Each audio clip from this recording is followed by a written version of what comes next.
Le thème que nous allons partager ce soir, ce sera Dieu ouvre un chemin là où tout semble fermé.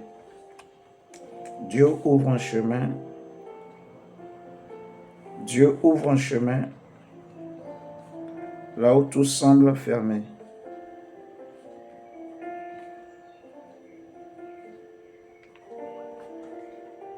Là où tout semble fermé.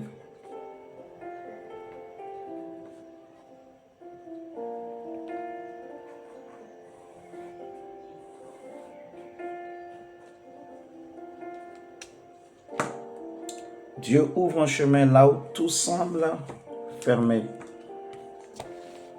Nous allons prendre nos Bibles dans Apocalypse, le chapitre 3, le verset 7 à 8. Apocalypse 3, 7 à 8. Excusez-moi.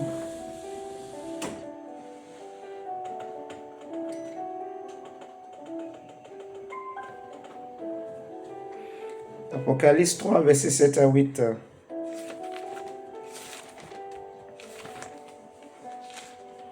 Il est écrit à l'ange de l'église de Philadelphie. Voici ce que dit le Saint, le véritable, celui qui a la clé de David, celui qui ouvre et personne ne fermera. Celui qui ferme et personne n'ouvrira. Je connais tes œuvres. Voici, parce que tu as peu de puissance et que tu as gardé ma parole et que tu n'as pas renié mon nom, j'ai mis devant toi une porte ouverte que personne ne peut fermer. Amen pour la parole du Seigneur. Donc, le Seigneur dit, écrit à l'ange de l'église de Philadelphie. L'ange de l'église de Philadelphie, c'est un responsable, en fait, on va dire en quelque sorte, d'une assemblée. C'est premièrement, c'est comme ça il faut comprendre. Premièrement, cela représente le responsable d'une assemblée, un serviteur de Dieu. Mais l'ange de l'église de Philadelphie, ça peut aussi être toi, qui est un responsable également devant Dieu. Parce que tu portes en toi un projet. Quel est ce projet que tu portes? Le Seigneur dit au prophète Jérémie, que tu connais, dans Jérémie 29, verset 11, que je connais les projets que j'ai formés sur vous. Projet de paix et non de malheur. Et la Bible dit que les dominations et les autorités connaîtront par l'Église, donc par toi et moi, la sagesse infiniment variée de Dieu. Donc tu portes un projet.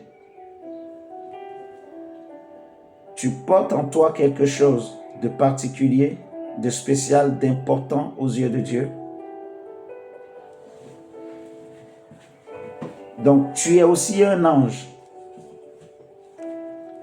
Et ce soir, quand on dit écrit à l'ange de Philadelphie, ce message est comme une lettre que le Seigneur te donne. Nous allons prendre la Bible dans 3 Jean. Regardons nos Bibles dans ce texte pour t'expliquer que. Prends avec moi 3 Jean, il n'y a qu'un seul chapitre, le verset 13. J'aime beaucoup cette parole de l'apôtre Jean. Il dit que j'aurai beaucoup de choses à t'écrire. J'aurai beaucoup de choses à t'écrire, mais je ne veux pas le faire avec l'encre et la plume. J'espère te voir bientôt et nous parlerons de bouche à bouche. Donc, il y a des lettres parfois qu'on donne à quelqu'un de bouche à bouche. Je répète, il y a des lettres qu'on peut donner à une personne de bouche à bouche. Et considère ce soir que ce message est une lettre que Dieu t'adresse particulièrement personnellement. Le Seigneur se présente comme celui qui tient les clés de David, celui qui ouvre et personne ne peut fermer, celui qui ferme et personne ne peut ouvrir. Et il va dire au verset 8 que parce que tu as peu de puissance et que tu as gardé ma parole, il dit que tu n'as pas renié mon nom, j'ai mis devant toi une porte ouverte que personne ne peut fermer. Je disais le dimanche passé que, je crois que c'était le dimanche passé que nous sommes adorateurs de Dieu, du Dieu Tout-Puissant, de Christ. Toi, tu n'adores pas le diable. Tu n'adores pas les faux dieux de ce monde, les dieux étrangers, les dieux de famille. Tu n'adores plus ces choses. Tu n'adores pas la pierre. Tu n'adores pas les étoiles. Toi, tu n'adores pas le soleil et la lune. Tu n'adores même pas un nom, comme les noms de ce monde. Parce que le nom de Jésus est plus qu'un nom. C'est le vrai nom. C'est Dieu lui-même, en fait. Tu n'adores même pas ton ancêtre, ton aïeul, ton grand-parent. Tu n'adores même pas ton mari ou ta femme. Parce que parfois, il y a de ces langages qu'on entend dans le monde que « Ah, j'adore telle personne ». Non, on n'est plus dans ces choses. Je crois en tout cas que c'est ton cas. Que tu n'adores rien d'autre dans ce monde que Jésus et Jésus-Christ seul. Alléluia. Et on avait compris le dimanche que si le diable peut donner la gloire à ses adorateurs, à combien plus forte raison le Créateur de toutes choses donnera la gloire, l'éclat à ses adorateurs. Et ce que Jésus est en train de dire à l'église de Philadelphie, donc à toi et moi ce soir, c'est que tu as gardé sa parole. Tu es resté fidèle. Tu n'as pas changé ta position malgré la pression qu'on a mise sur toi, malgré tout ce que tu peux vivre. Donc, d'entrée de jeu, je veux dire à quelqu'un ce soir que Dieu ouvre devant toi une nouvelle porte au nom de Jésus. Je suis certain que tu n'as pas très bien compris ce que je viens de dire. Parce que si tu as bien compris, ton amen sera différent. Mais je répète quand même pour quelqu'un, au regard de tout ce que je viens d'expliquer, le Seigneur Jésus ouvre dans ta vie une nouvelle porte. Toutes les portes qui étaient fermées, toutes les portes qui étaient impossibles, les portes où les gens t'embêtaient, te dérangeaient, ce soir, au nom du Seigneur Jésus, parce que tu as continué à adorer Jésus, il y a une puissance dans l'adoration. Parce que tu es resté adorateur, adoratrice de Jésus, la gloire de Dieu ouvre devant toi une nouvelle porte au nom de Jésus. Une nouvelle porte que personne ne peut fermer. Personne ne peut fermer. Personne ne peut fermer. Personne ne peut fermer. Personne ne peut fermer cette porte que le Seigneur ouvre devant toi. Personne ne viendra t'embêter devant cette porte. À l'intérieur de cette porte, personne ne viendra t'embêter. Non, personne ne pourra t'embêter. Personne ne pourra te déranger. Aucun obstacle ne pourra te bloquer devant cette porte.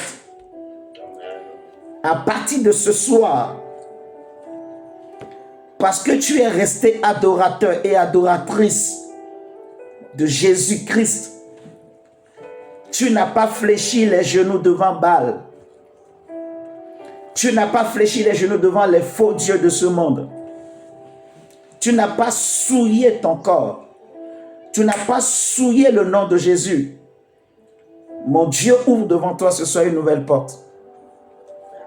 Au nom de Jésus. Nous allons voir ce soir que il y a des moments où, parfois, quand des portes s'ouvrent, les adversaires et les ennemis sont nombreux. Si nous prenons nos Bibles dans Genèse, regardons Genèse.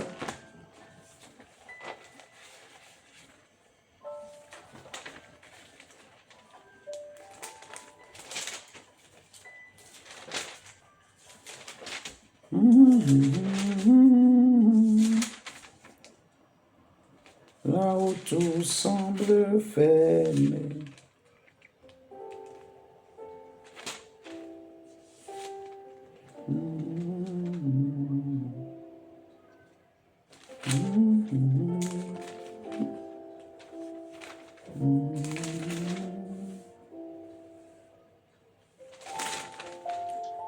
Venez avec moi, Genèse.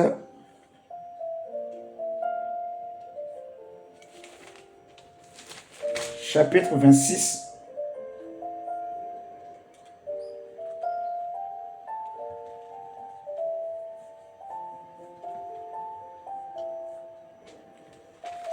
Genèse chapitre 26, le verset 1 d'abord. Nous allons comprendre ce que je viens de déclarer sur ta famille, sur ta vie, au travers de deux personnages. Nous allons regarder le cas de Isaac d'abord, et après nous parlerons des enfants d'Israël devant la mer Rouge. Des cas pratiques pour t'expliquer que devant des situations où tout semble fermé, tout semble impossible, il y a toujours une possibilité. Quand tout le monde t'abandonne, quand toi-même tu n'as plus de repères, tu n'as plus de solution, tu n'as plus d'espérance, tu ne sais plus quoi faire, quand tu te retrouves devant un mur, la mer Rouge devant toi, le désert à gauche et à droite, et l'armée de Pharaon derrière toi, que faut-il faire? J'aimerais dire à quelqu'un ce soir que là où tout semble impossible, fermé, il y a toujours un nom. Il y a toujours un souffle, un murmure. Un murmure qui peut changer les choses, qui peut bousculer toutes choses. Si tu peux avoir la foi au Dieu d'Israël, au Dieu de la Bible, et plus particulièrement en Jésus-Christ, devant les murs qui se présentent devant ta vie, devant ta famille, ces murs vont s'écrouler au nom de Jésus. Là où tout te semblait fermé, impossible, là où les hommes ont échoué, là où même l'intelligence humaine a échoué, le nom de Jésus, le murmure de ce nom, le souffle de ce nom va changer les situations au nom de Jésus. Nous allons voir que Isaac s'est retrouvé dans une situation.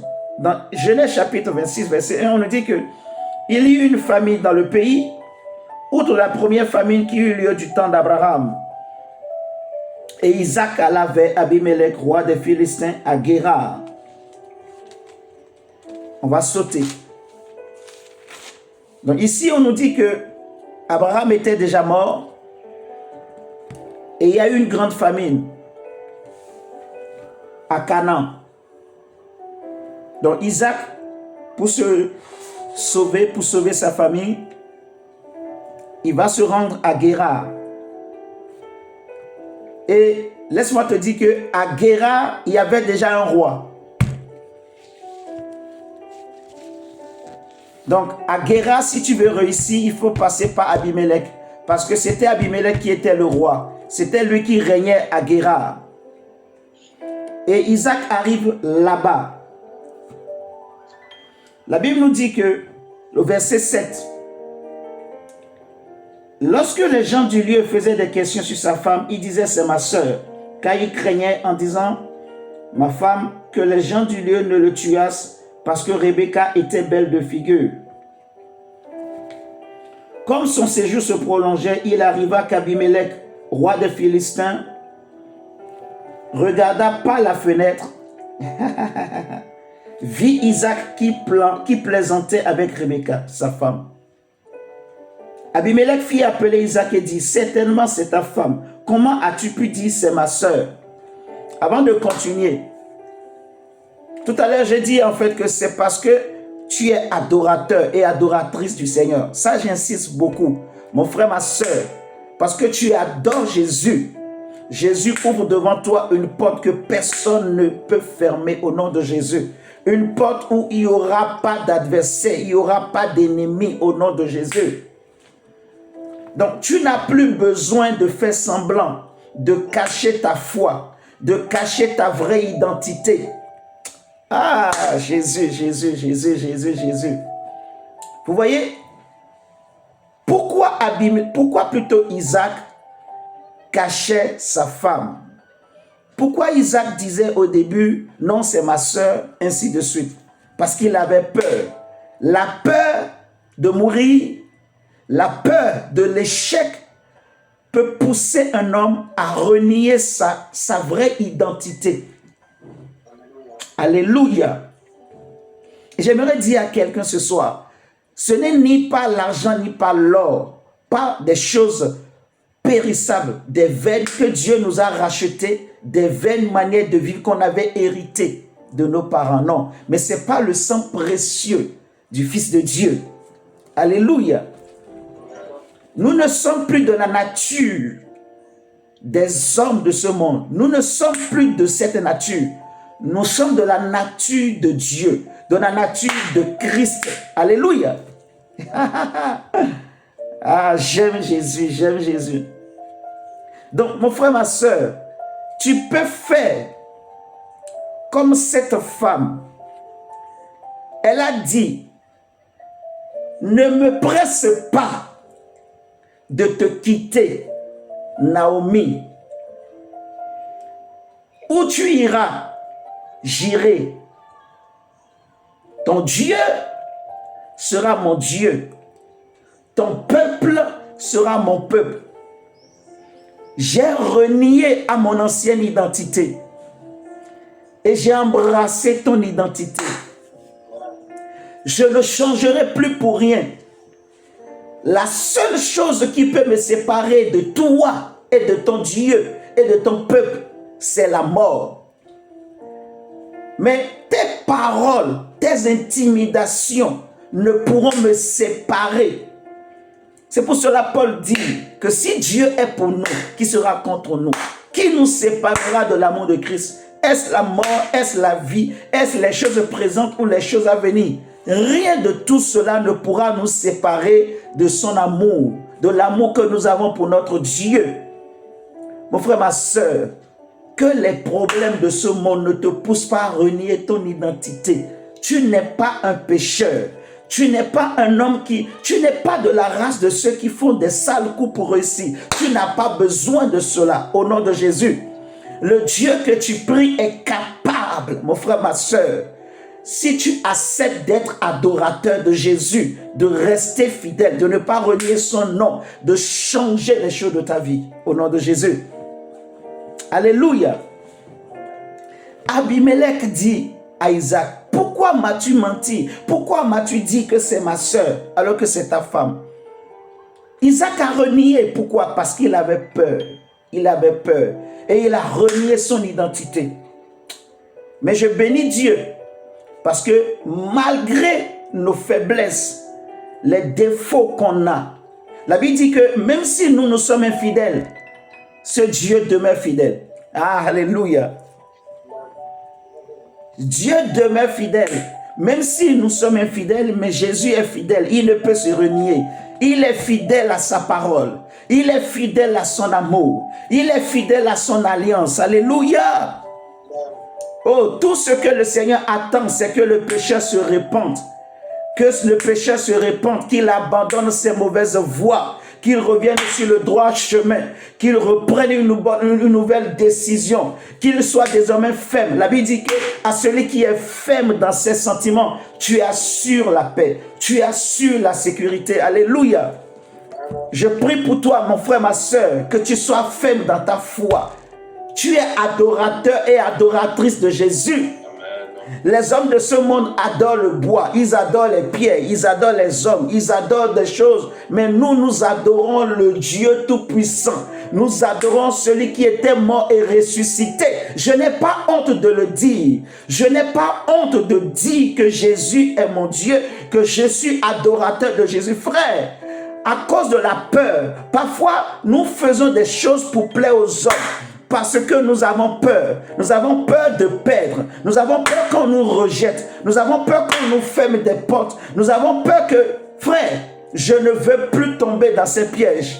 Au nom de Jésus, comme les disciples, mais plutôt les frères, les amis de Daniel ont dit à Nabucodonosor, ô roi, sache que même si tu nous jetais dans la fournaise ardente de feu, nous n'allons pas adorer tes dieux, sache-le.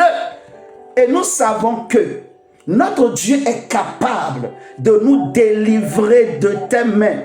Et même s'il ne vient pas nous délivrer, ce n'est pas grave. Mais sache que nous resterons fermes. Nous ne renierons pas notre foi. Oh, je sais en qui j'ai cru. Je sais que mon Rédempteur est vivant. Je sais qu'il se lèvera le dernier. Il ouvre ce soir une porte que personne ne peut fermer. Il y a une récompense pour celui qui est ferme, celui qui adore Jésus, celui qui adore la lumière, celui qui adore la vérité, celui qui aime l'adorer. Alléluia. Le monde nous pousse parce qu'on a peur. On a peur. Ah, si je ne fais pas, mon patron va me chasser. Si je ne fais pas, ma patronne va me chasser. Si je ne fais pas, ma belle-mère va pas m'aimer. Si je ne fais pas, mon beau-frère va pas m'aimer. Si je ne fais pas, mon petit ami. Vous voyez, la peur qu'on nous rejette, la peur qu'on nous déteste, la peur qu'on nous ferme des portes, nous pousse parfois à rentrer dans des compromissions, à accepter des choses, à renier Christ. Frère, je prie que tu ne renies pas ton identité. Au nom de Jésus. Frère, Dieu est amour, Dieu est tellement bon. Quand le Seigneur a vu la situation de Isaac, regardons la suite. On va sauter. On va prendre le verset 12. La Bible nous dit que Isaac sema dans ce pays. Isaac sema dans ce pays et il recueillit cette année le centuple. Car l'Éternel le bénit. Cet homme devint riche et il alla s'enrichissant de plus en plus jusqu'à ce qu'il devint fort riche. La Bible dit que Isaac sema dans ce pays et il recueillit cette année le centuple. Pourquoi on nous dit ça? Pourquoi on précise que cette année-là? C'est tout simplement parce que les années passées, les autres fois, depuis qu'il est arrivé dans le territoire de Guérar, parce que c'était Abimelech qui régnait là. Isaac avait peur d'Abimelech. Isaac avait peur d'être puni par Abimelech. Isaac avait peur que Abimelech et ses soldats lui ferment des portes, l'attaquent, le combattent, détruisent sa vie, le tuent ses moutons, tuent toute sa richesse. Isaac avait peur. Donc il était obligé d'entrer dans des compromissions, de mentir, toujours pour chercher qu'on lui laisse au moins vivre là. Je vais dire à quelqu'un ce soir, si Dieu est pour toi, qui sera contre toi? Tu n'as pas besoin de compromission, non, pour réussir. Tu n'as pas besoin. Cette année-là, Dieu ouvre devant toi une porte que personne ne peut fermer au nom de Jésus. Ce message est une lettre. C'est une lettre. Que cette lettre soit gravée dans ton cœur. Que cette lettre te donne le pouvoir et l'autorité et la voix. Que cette lettre fasse sortir ta voix, que tu aies la voix, que tu aies le courage pour parler, que tu te lèves et que tu parles, tu déclares des choses sur ta vie. Cette année-là, les choses que tu as attendues longtemps, ça va changer au nom de Jésus. Si tu as la foi, tu vas voir la gloire de Dieu. Je prophétise sur ta vie au nom de Jésus. Fini le temps de la peur, fini le temps des compromissions, fini le temps des mélanges. C'est maintenant le temps de la gloire de Dieu sur ta vie et sur ta famille. Au nom du Seigneur Jésus, les portes du diable se ferment ce soir. Les portes de l'échec se ferment ce soir. C'est le temps des nouvelles portes. C'est le temps des portes où tu moissonnes au centuple, où tu récoltes au centuple. Au nom de Jésus-Christ de Nazareth. C'est l'Esprit de Dieu qui le fait. C'est la puissance du Saint-Esprit qui le fait. C'est Jésus-Christ qui le fait. Parce que tu as gardé sa parole. Parce que tu as gardé sa parole. Tu n'as pas renié son nom. Tu es resté attaché à lui. Tu es resté adorateur de ce Jésus. Tu es resté fidèle à ce Jésus. Tu n'as pas renié ta foi. Tu as renoncé au Dieu de tes ancêtres. Tu as renoncé au Dieu de ce monde. Alors Jésus ouvre devant toi une porte que personne ne peut fermer. Vous voyez, il y a parfois certains échecs, certains renvois qui ne sont pas en réalité des échecs, mais des délivrances. Je vais vous expliquer. Nous allons prendre Exode. Prenons Exode. Dieu ouvre devant toi une porte d'un accès efficace, une grande porte ce soir. Oh, si tu peux croire. Oh, je sais que tu as cru. Je prie que cette foi s'enracine davantage dans ton cœur, dans ton âme. Au nom de Jésus, au nom de Jésus, au nom de Jésus. Prends avec moi Exode 1. Tu vas voir que... Regardons Exode 1.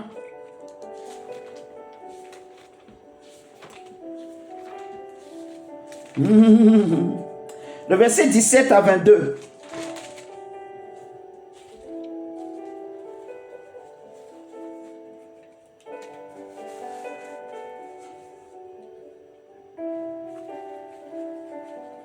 Exode 1, verset 17.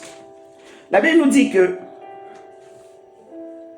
les bergers arrivent... Non, je suis dans le chapitre 2. Chapitre 1 plutôt. Verset 17, il est écrit que « Mais les sages femmes craignirent Dieu et ne firent point ce que leur avait dit le roi d'Égypte. Elles laissaient vivre les enfants.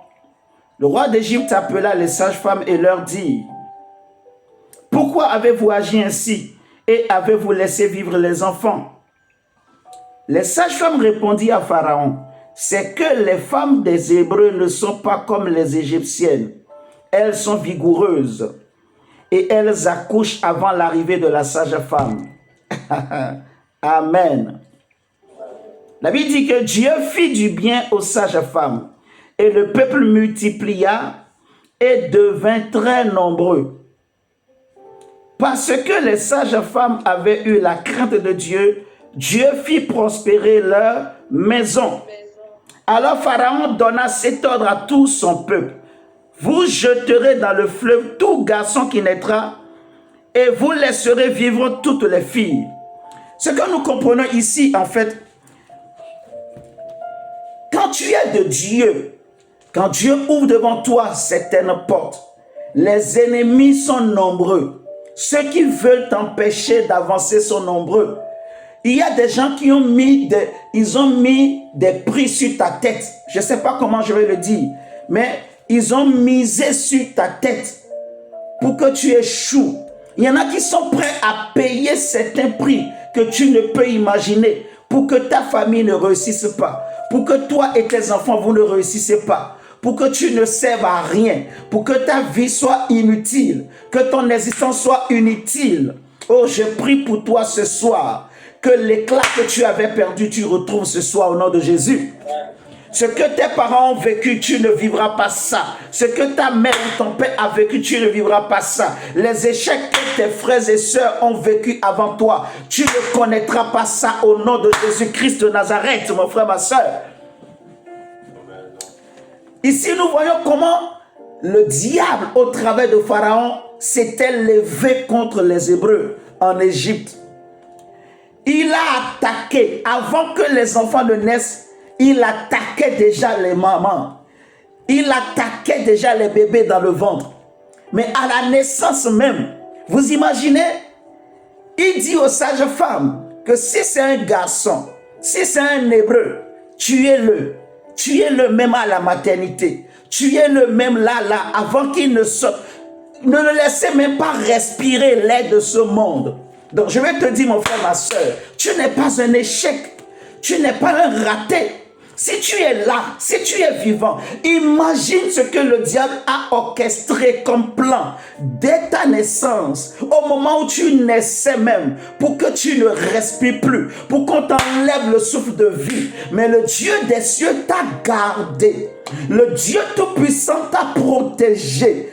Il t'a gardé. Il t'a soulevé. Et tu es arrivé jusque-là.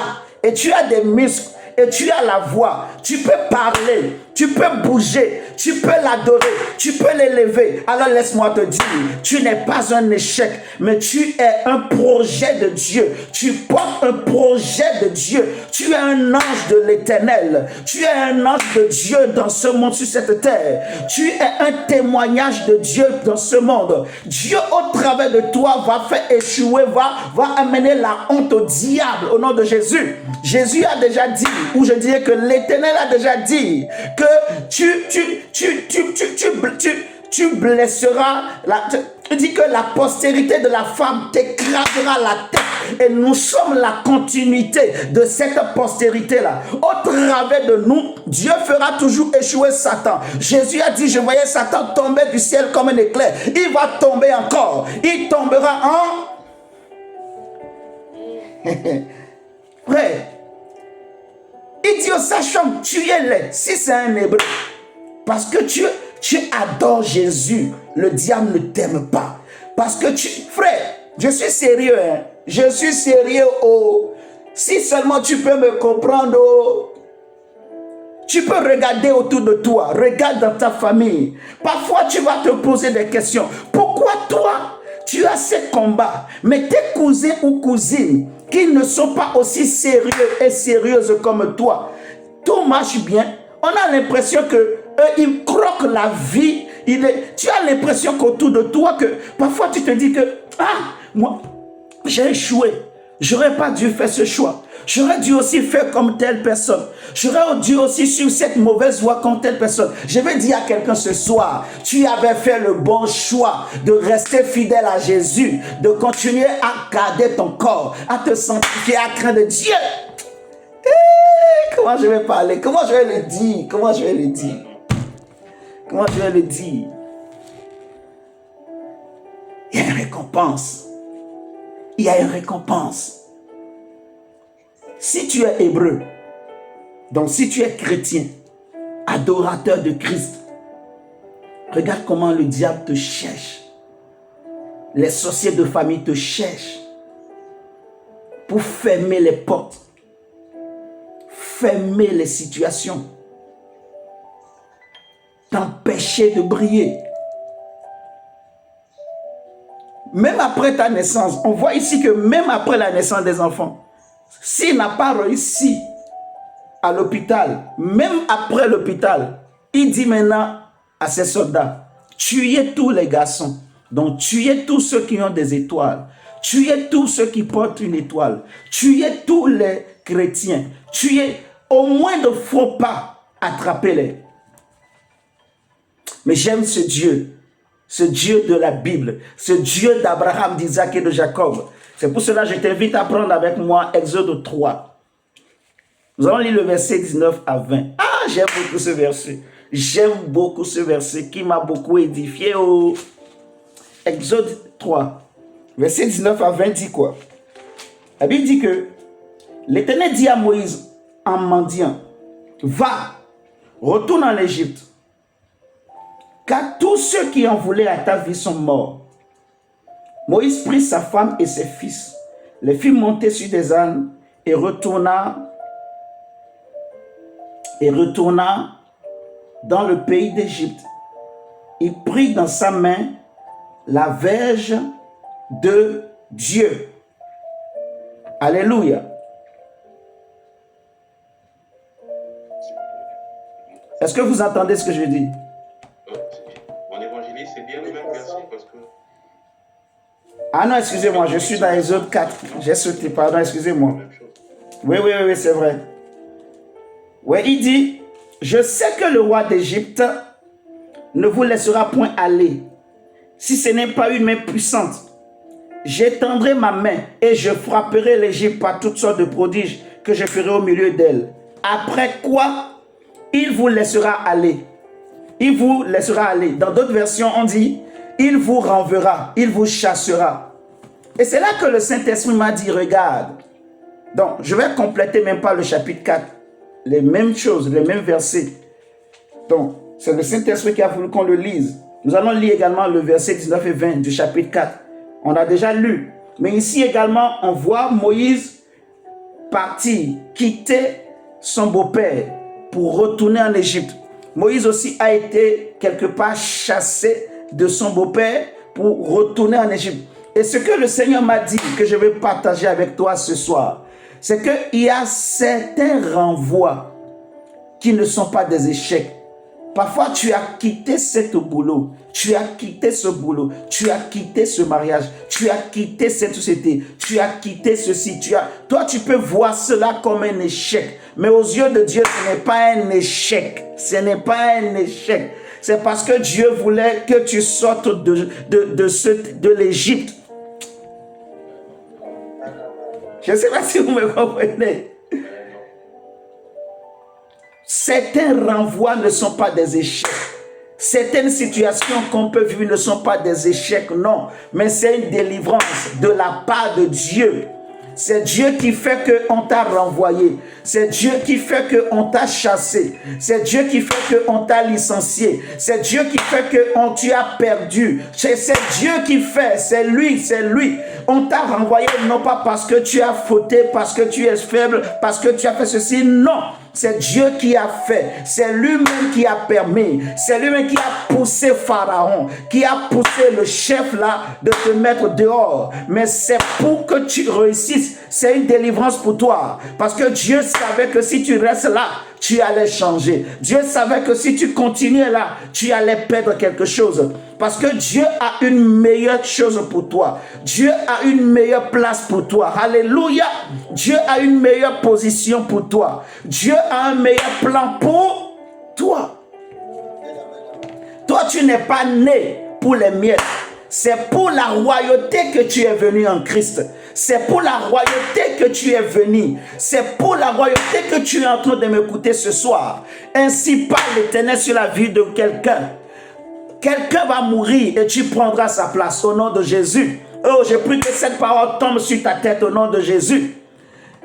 Ta royauté va commencer par se manifester à partir de ce soir au nom du Seigneur Jésus. La royauté de quelqu'un commence ce soir. Ainsi parle l'Éternel sur ta vie au nom de Jésus. Ta royauté commence ce soir. Ta royauté commence ce soir. Et quelqu'un va tomber. Je vais le dire. Quelqu'un va mourir pour que toi tu prennes sa place au nom de Jésus. Celui qui ne veut pas te laisser avancer, il va mourir au nom de Jésus.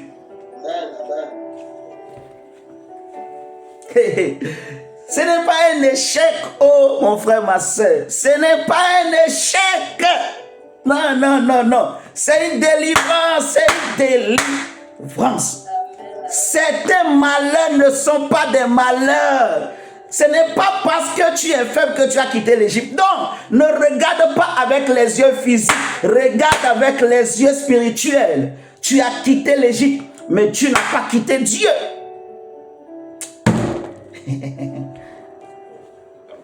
Si Dieu est avec toi,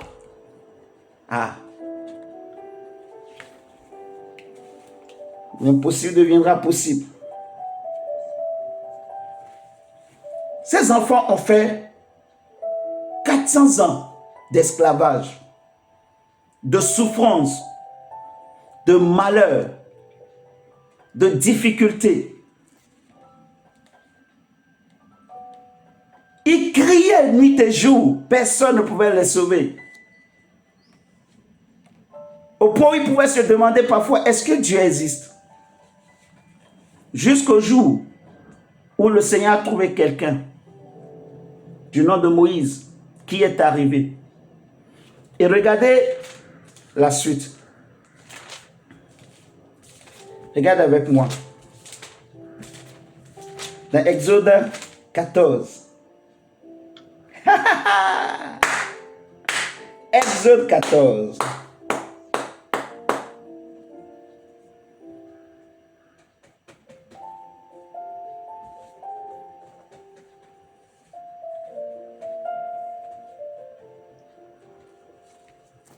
La Bible nous dit, nous allons lire au verset 10.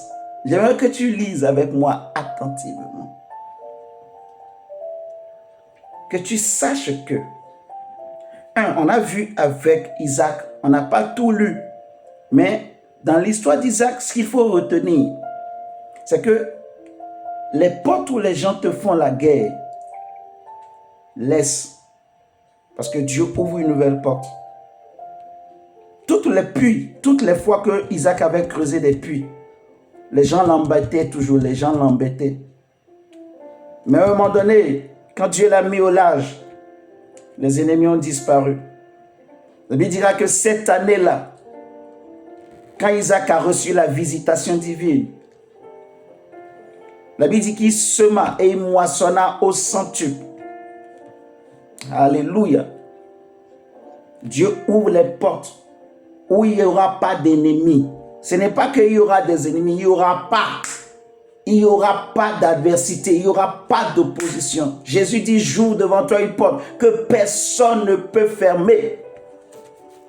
Parce que celui qui veille sur Israël ne sommeille ni ne dort. Celui qui veille, celui qui garde cette porte, c'est Jésus lui-même. C'est Dieu lui-même. Jésus dit, je suis la porte. C'est le lion de la tribu de Juda qui garde cette porte. Toi, tout ce que tu auras à faire, n'oublie jamais, je suis adorateur de Jésus. J'adore Jésus. Ma vie adore Jésus. Ma famille adore Jésus. Mes biens adorent Jésus. J'adore Jésus. Regardons Exode 14. Le verset 10 nous dit, Pharaon approchait. Les enfants d'Israël levaient les yeux et voici, les Égyptiens étaient en marche derrière eux. Et les enfants d'Israël eurent une grande frayeur et criaient à l'Éternel. Il dit à Moïse, n'y avait-il pas des sépulcres en Égypte sans qu'il fût besoin de nous mener mourir au désert? Que nous as-tu fait en nous faisant sortir d'Égypte?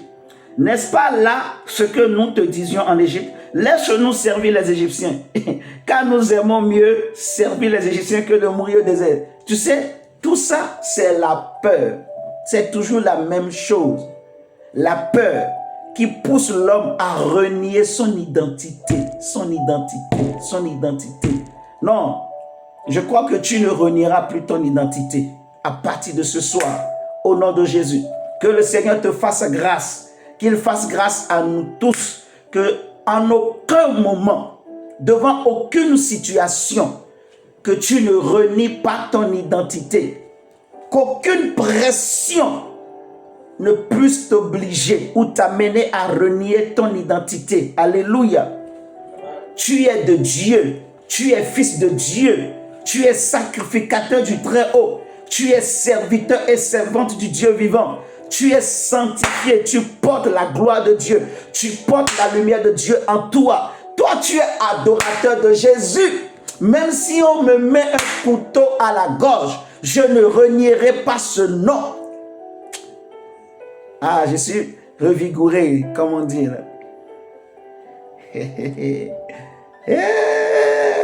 Adorateur de Jésus. Je ne mangerai pas les viandes sacrifiées aux idoles. C'est hors de question. Je ne mangerai pas ces viandes sacrifiées aux idoles.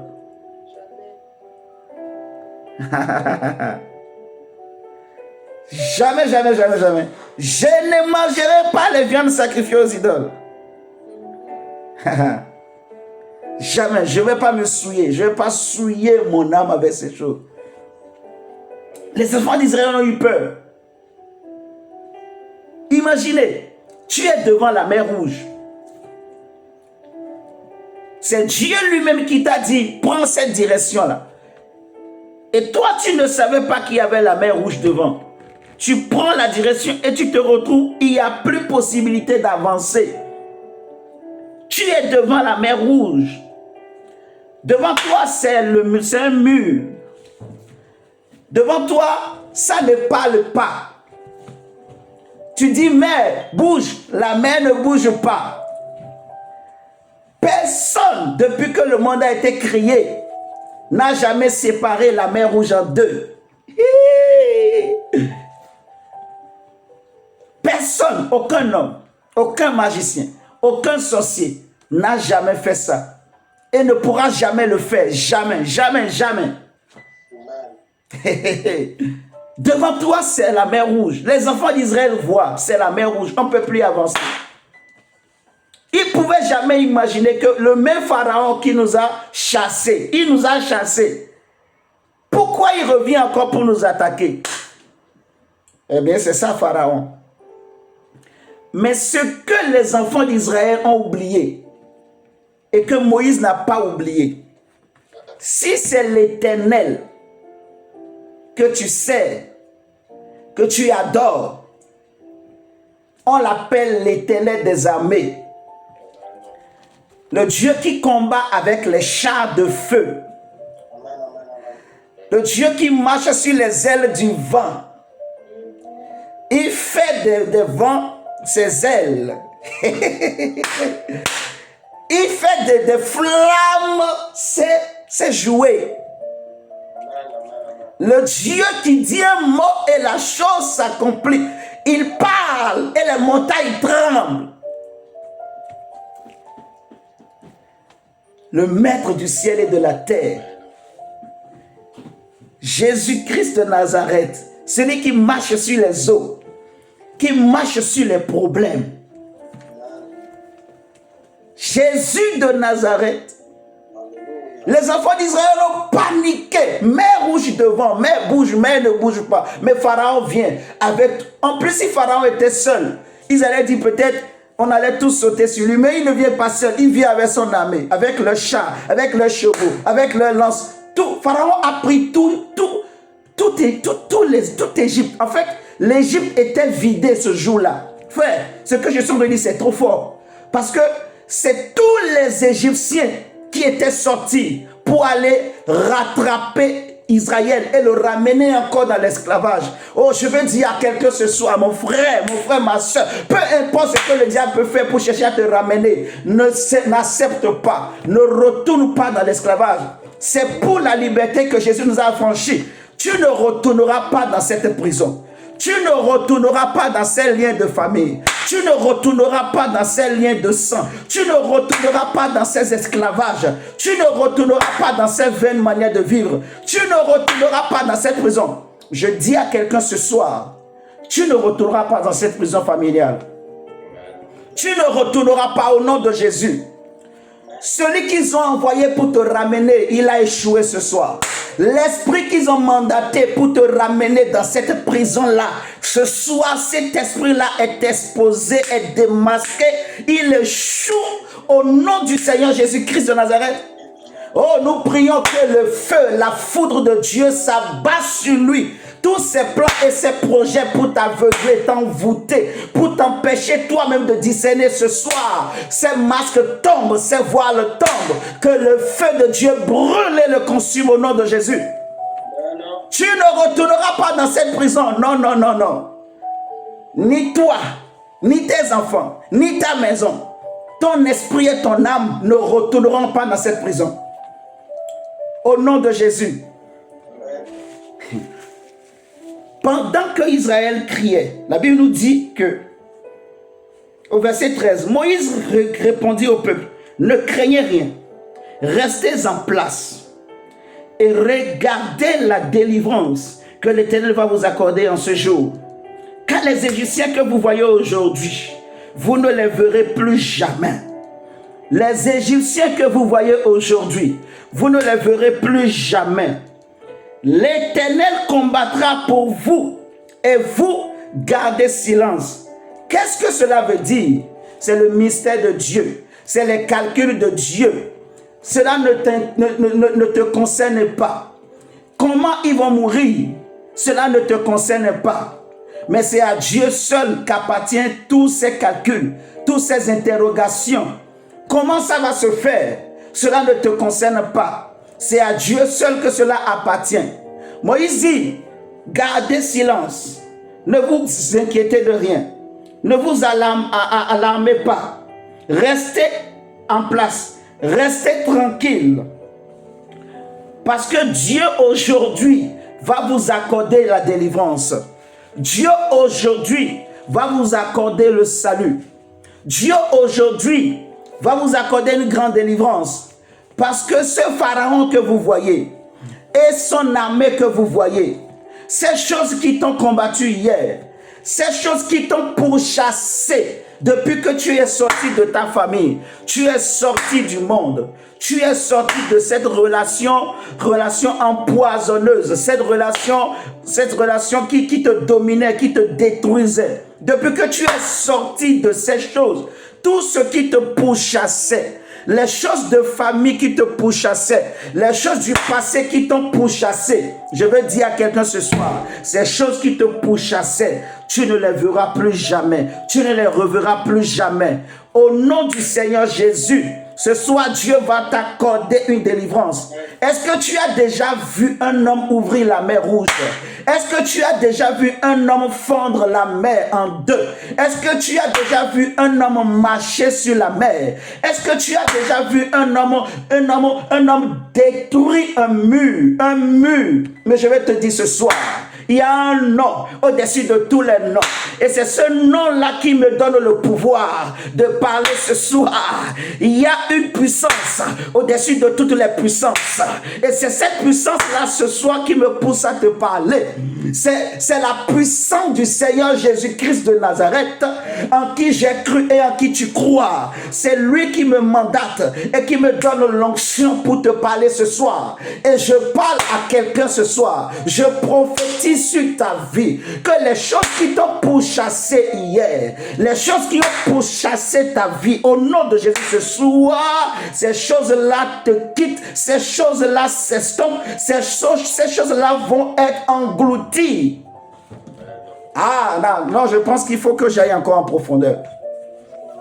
Les choses qui ont pourchassé ton père et ta mère, les choses qui ont pourchassé tes frères et sœurs, depuis la naissance, les choses qui ont pourchassé tes cousins et cousines, les choses qui ont pourchassé ta vie, même dans ta jeunesse de femme, ta jeunesse d'homme, les choses qui te pourchassent même dans le mariage, même quand tu es devenu adulte, ça te pourchasse dans ton sommeil, ça te pourchasse dans tes nuits. Ce soir, au nom de Jésus, ces choses vont être englouties. Ces choses vont être englouties. Ce soir, Dieu combattra pour toi, mais d'une manière extraordinaire. Là où c'était devenu dur, impossible, voici la réponse de Dieu. Voici la main de Dieu qui ouvre pour toi cette porte. Cette porte que tu attendais là, cette porte que tu cherchais là, elle est là ce soir. Tout ce qui a pourchassé ta vie, qui t'empêchait de réussir, d'avancer, disparaît. Lorsque les Égyptiens ont pris le serpent, pensant qu'ils pouvaient rivaliser avec le serpent de Moïse, la Bible me dit que le serpent de Moïse a avalé les serpents de Pharaon des Égyptiens. Au nom de Jésus, David a dit, tu viens contre moi avec ta lance et ton javelot, avec tes dieux. Moi, je suis adorateur de Jésus. Je ne suis pas adorateur de Satan. Alors tu viens contre moi avec la puissance de Satan, avec la puissance des démons, la puissance des esprits de famille, et tu me pourchasses. Je me retourne contre toi ce soir et je dis arrête maintenant. Je dis arrête maintenant. Je dis arrête maintenant. Je dis que ton règne s'arrête ici. Qu'est-ce qui pourchassait ta vie et ta famille? Là où il n'y avait pas d'ouverture, là où il n'y avait plus d'ouverture, ce soir, Dieu ouvre devant toi une porte. Dieu divise cette mer en deux pour toi. Maintenant, dis-moi, quel est cet homme? Si Dieu ouvre la mer Rouge en deux, j'aime trop ça. Quel est cet homme qui peut le faire, la fermer? Qui est ce démon-là qui peut fermer la mer Rouge? Qui a ce pouvoir? S'il avait le pouvoir, il allait déjà l'ouvrir. Les démons sont tellement orgueilleux que s'ils pouvaient ouvrir la mer Rouge en deux, s'ils pouvaient ouvrir la mer en deux, ils allaient déjà le faire depuis pour dire, oh les hommes, venez voir. Mais je connais un nom. Le nom au-dessus de tous les mers. Le nom au-dessus de tous les lacs. Le nom au-dessus de tous les noms. Le nom suprême de Jésus-Christ. Qui ouvre l'eau. Mon frère, ma soeur, tu vas prier le Seigneur. Tu vas dire, Seigneur, je prends possession de cette porte. Je sens mon esprit me dit de te dire, de prier comme ça. Prends possession de cette porte. Prends possession. Il n'y aura pas d'ennemi. Cette porte-là, que Dieu ouvre pour toi. Prends possession de cette porte. Prie le Seigneur également que tout ce qui pourchassait ta vie, ce soir, s'arrête. J'ai déjà prié, mais je te laisse aussi élever la voix et prier le Seigneur au nom de Jésus.